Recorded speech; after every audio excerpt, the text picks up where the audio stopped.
Morning prime में breaking news आपको दे दे। दिल्ली के गाजीपुर में कूड़े के पहाड़ में लगी आग को बुझाने की कोशिशें जारी हैं। करीब 14 घंटे पहले लगी इस आग पर अब तक काबू नहीं पाया गया है। दमकल की 10 से ज्यादा गाड़ियां आग बुझाने में जुटी हुई हैं। आग से उठा धुआं कई किलोमीटर तक फैल भी गया है। जहां तक नजर जा रही है सिर्फ और सिर्फ काले धुएं से लदा आसमान नजर आ रहा है और जो आसपास के इलाके हैं वहां फैले जहरीले धुएं से लोगों को सांस लेने में भी दिक्कतों का सामना करना पड़ा है। यानी ब्रीदिंग इश्यूज वहां पर हो रहे हैं। आप तस्वीरों में देख सकते हैं किस कदर भयानक यह आग लगी है लैंडफिल में और लपटें आग की साफ देखी जा सकती हैं और जो धुआं उठता है ये काफी जहरीला होता है। तो जो आसपास की वहां पर लोग रहते हैं उनको सांस लेने में दिक्कतें आ रही हैं, ब्रीदिंग इश्यूज हो रहे हैं और 10 दमकल की गाड़ियां इस वक्त वहां लगी हैं कि किसी तरह से इस आग पर काबू पाया जा सके। अलग अलग तस्वीरों के जरिए हम आपको दिखा रहे हैं। आग की लपटें देखिए पहली तस्वीर में, फिर धुएं का गुबार छाया हुआ है और फिर आग बुझाने की कोशिशों में दमकल की 10 गाड़ियां जुटी हुई हैं, लेकिन अभी तक भी इस आग पर काबू पाया नहीं जा सका है।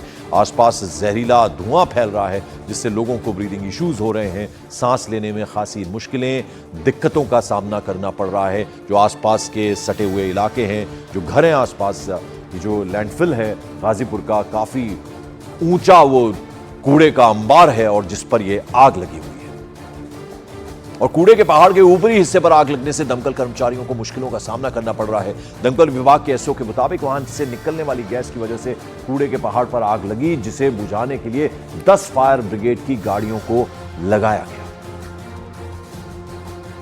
करीब हमें शाम को 6 बजे हमें कॉल मिली है कि गाजीपुर खत्ते में आग है और जो है यहाँ पर जो है 10-12 गाड़ी लगी हुई हैं, 10 के करीब हैं। 4 गाड़ी ऊपर लगी हुई हैं और जो बड़े बड़े बाउजर हैं वे नीचे खड़े हुए हैं, वे चढ़ नहीं सकते और आग बुझा रहे हैं। जेसीबी से काफ़ी मदद मिल रही है क्योंकि ढेर जो काफ़ी ऊंचा है, हीट भी ज़्यादा है, वहाँ पर जो है आग बुझाने में थोड़ी हीट के कारण भी दिक्कत आ रही है। वहीं गाजीपुर में कूड़े के पहाड़ के पास बनी कॉलोनीज में रहने वाले लोगों ने आग लगने की वजह से आंखों में जलन और सांस लेने में तकलीफ की शिकायत की। लोगों का आरोप है कि कूड़े के ढेर से आने वाली बदबू से वो पहले से ही परेशान थे। ऐसे में आग लगने से उनकी तकलीफों में और ज्यादा इजाफा हो गया है। का थोड़ा सा मुझे यहाँ सांस लेने में हो रही है। दूसरा आप देख सकते हैं पहाड़ पे कितना भीषण आग लगा हुआ है और दूसरा ये कि यहाँ के प्रशासन की इतनी लापरवाही है कि इतने बड़े पहाड़ में आग लगा दी गई है। यहाँ से नज़दीकी दिल्ली पड़ती है, गाजियाबाद नज़दीक में पड़ता है। यहाँ का जो पॉल्यूशन निकलेगा ना, मैं सच्ची कह रहा हूँ, यहाँ के जो बुजुर्ग लोग हैं उनको ज़्यादा तकलीफ पड़ेगी। इतनी बदबू आ रही है यहाँ पे हम लोग खड़े नहीं हो पा रहे।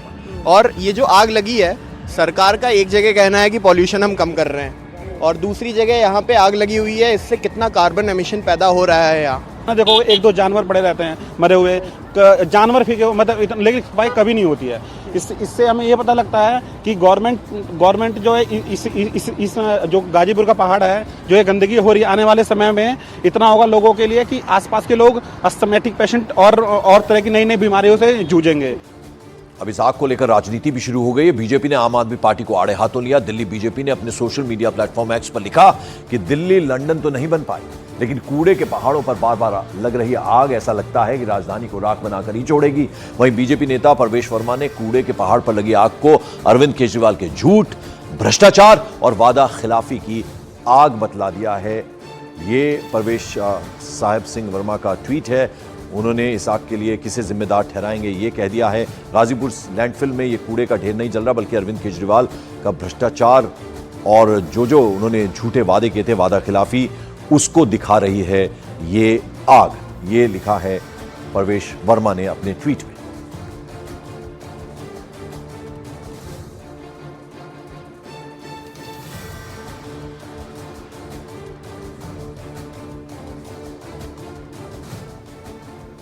महाकोश कच्ची घानी सरसों तेल और रिफाइंड सोयाबीन ऑयल चुनो सही।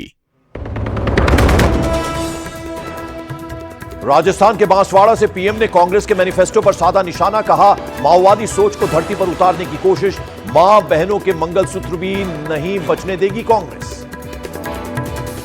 कांग्रेस ने अपने मैनिफेस्टो में जो कहा है वो चिंताजनक है, गंभीर है और ये माओवाद की सोच को धरती पर उतारने की उनकी कोशिश है।